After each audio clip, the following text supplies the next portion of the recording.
So hey guys, welcome back to Ron channel एक बहुत ही इंपॉर्टेंट वीडियो के साथ for all the FPA 2022 aspirants.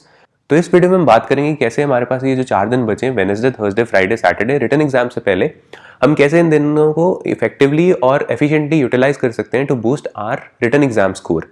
तो वीडियो शुरू करने से पहले जिनको नहीं पता, मैं उनको बताना चाहता हूँ कि जो आपके रिटन एग्जाम के एडमिट कार्ड्स हैं वो रिलीज हो चुके हैं। आप एफपीए की ऑफिशियल साइट पे जाके इन एडमिट कार्ड्स को डाउनलोड कर सकते हो।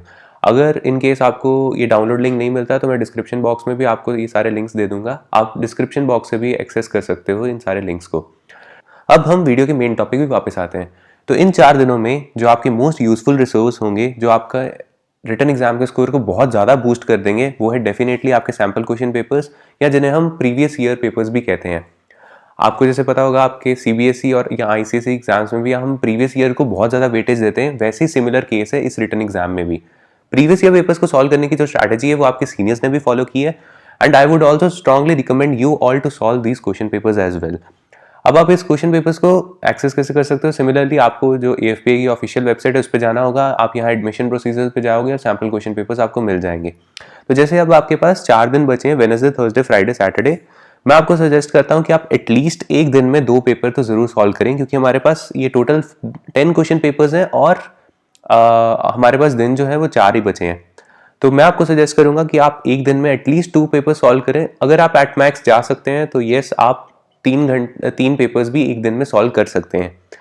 अगर आपके पास टाइम बहुत कम है, आप इस वीडियो को थोड़ा लेट देख रहे हैं, तो आई वुड सजेस्ट कि एटलीस्ट जो 5 लेटेस्ट ईयर पेपर्स है ना, 21, 20, 19 और 18 के जो पेपर्स हैं वो आप जरूर सॉल्व कर लें, ताकि आपको एक रफ आइडिया हो जाए कि पेपर में आएगा कैसे।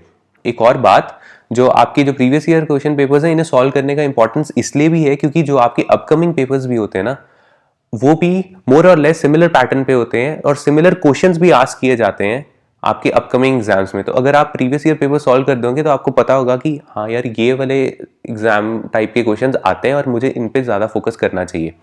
एक और बात, जब आप ये प्रीवियस ईयर पेपर्स को सॉल्व कर रहे होंगे तो आई वुड सजेस्ट कि आप इनकी प्रिंटेड फॉर्म्स, अगर आपके पास प्रिंटर की प्रोविजन है तो आप इन्हें जरूर प्रिंट करके सॉल्व करें इन हैंड। जब आपके पास पेपर आएगा आप वैसे सॉल्व करें, क्योंकि जब आपका एग्जाम डे होगा तब भी आपके पास इन हैंड पेपर होगा, और वो अगर आप उस एनवायरनमेंट के साथ पूरा फॉलो करोगे तो ये आपके एग्जाम स्कोर को और बूस्ट कर देगा। इसके साथ मैं आपको सजेस्ट करूंगा कि जैसे 2 आवर्स का आपका सिटिंग टाइम है, तो आप वैसे ही अपने प्रीवियस ईयर क्वेश्चन पेपर्स को भी सॉल्व करें जैसे आप एग्जाम डे पे सॉल्व करोगे, ताकि आपको पता होगा एग्जाम डे पे कि हाँ यार, मैंने इंग्लिश में इतना टाइम लगाया था अपने प्रीवियस ईयर सॉल्व करते वक्त, तो मेरे पास मोर और लेस आइडिया कि मैं अपने जो रिटर्न एग्जाम का डे है उसमें भी इंग्लिश को इतना टाइम दूंगा।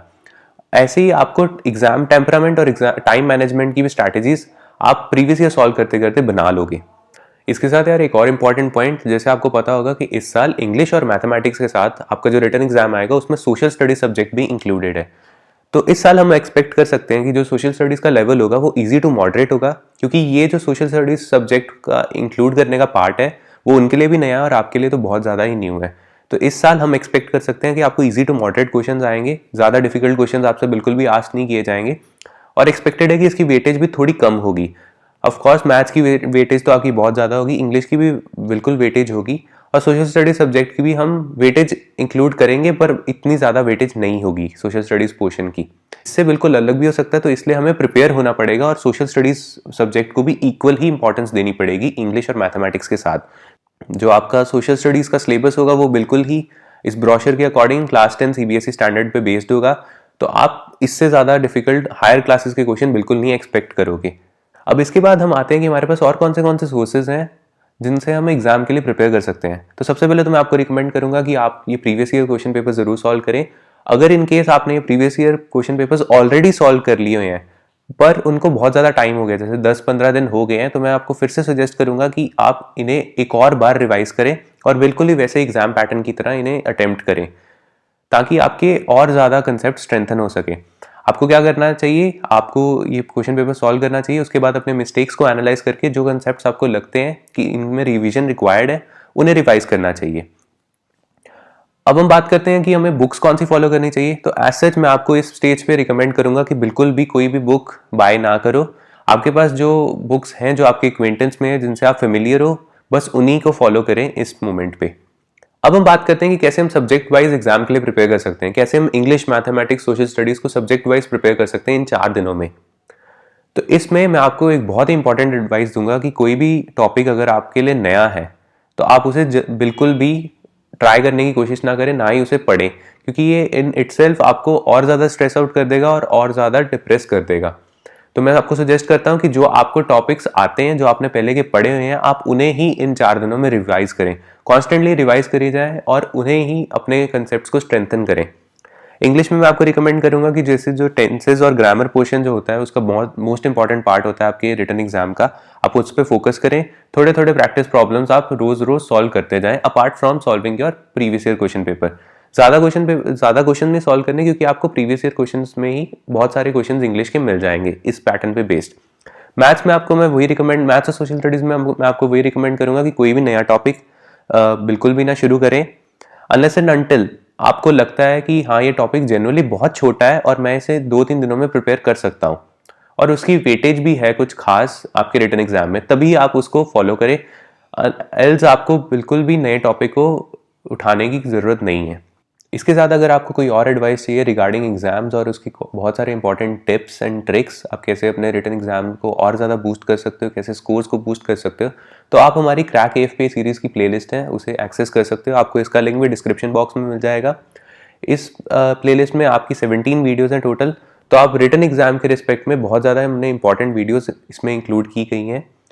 बहुत ही छोटी छोटी वीडियोज़ है, कॉम्प्रिहेंसिव एंड कंसाइज है, आप इन्हें भी फॉलो कर सकते हैं और ये वीडियोस श्योरली आपका स्कोर बहुत ज़्यादा बूस्ट कर देंगी और इन वीडियोस ने आपके सीनियर्स को भी बहुत ज़्यादा बेनिफिट दिया है। तो यार यही था इस वीडियो में। आई होप आपको ये वीडियो अच्छी लगी होगी। Please share this video to all your friends ताकि उन्हें भी इन एग्जाम रिलेटेड क्वेरीज के बारे में इन्फॉर्मेशन मिल सके। Feel free to comment in the comment section below. आपके जो भी डाउट्स एंड क्वेरीज हैं आप कमेंट सेक्शन में पोस्ट कर सकते हैं and I will try to reply to them as soon as possible. इसके साथ मैं कोशिश करूंगा कि सैटरडे को भी एग्जाम डे से पहले आपके लिए एक वीडियो पोस्ट कर दूं रिगार्डिंग क्या क्या लास्ट टिप्स एंड ट्रिक्स हैं और कौन सी इंस्ट्रक्शंस का हमें लास्ट मोमेंट पे ध्यान रखना चाहिए। We will meet you soon on another video, so till then stay happy, stay fit. जय हिंद, वंदे मातरम।